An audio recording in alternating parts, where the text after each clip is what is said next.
नमस्ते, मैं हूं निर्मल दौलियाल। आज का विषय है पुर भाग 2। जब भी भावनात्मक आवेग का दौर आता है, हृदय स्थित अनाहत चक्र पर दबाव पड़ता है। वह सूर्य चक्र से ऊर्जा खींचता है, यानी पाचन शक्ति का ह्रास। इसी प्रकार स्नेह, सौंदर्य आदि का सकारात्मक प्रभाव पड़ता है।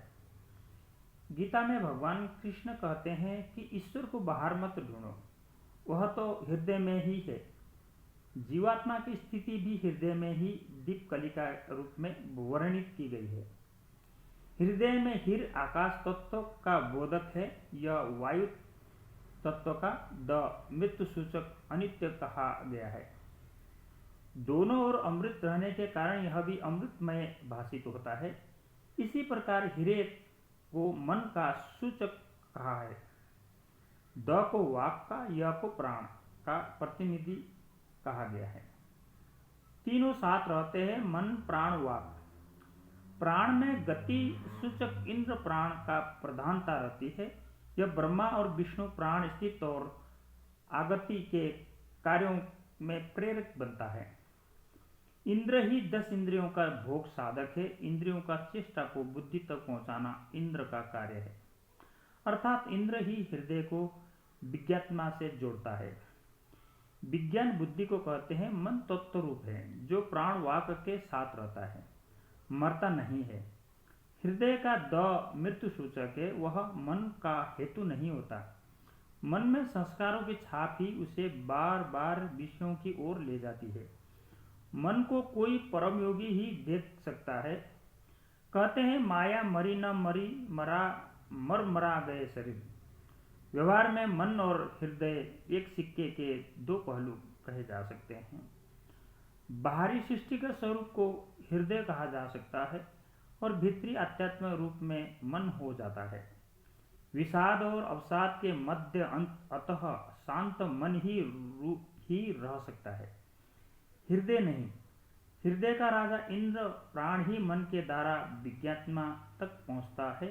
मन सदा भाव प्रधान ही होता है, वहां वासना नहीं होती। वासना के आवरण हो सकते हैं, तब त्रैगुण मन ही हृदय की तरह भाषित होता है।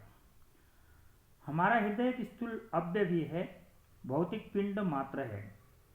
पुराने रक्त को ग्रहण करता है, शोधन करके वितरित करता है। उसकी धड़कन का संचालन व्यान वायु करता है।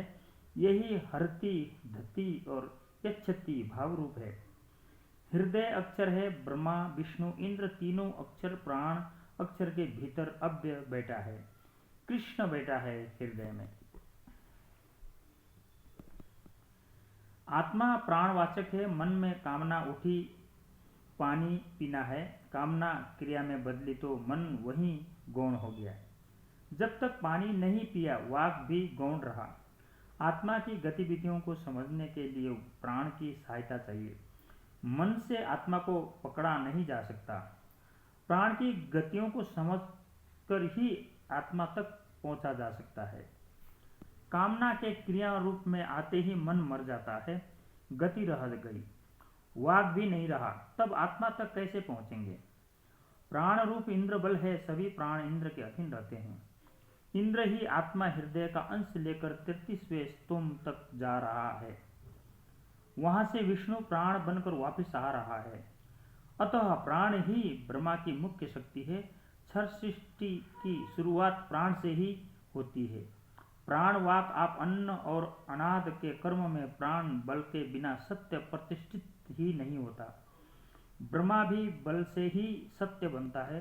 पहला सत्य ही अव्यय पुरुष है। उपनिषद कहता है, जहाँ से वाणी लौट आती है वहाँ ब्रह्मा मन से ही अपर्यायी है, जिसका वर्णन करने में वाणी असमर्थ है। अक्षर शब्द की जहाँ कोई स्थिति न हो, मन से उसका ध्यान करने पर भी वह अपर्यायी है।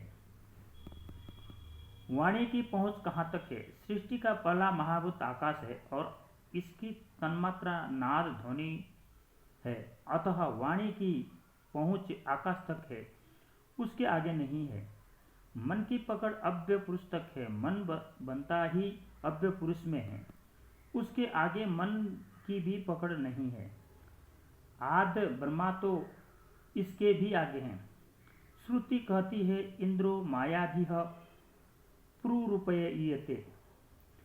वह जो बल है इंद्र, वह माया से अनेक रूपों को धारण करता है।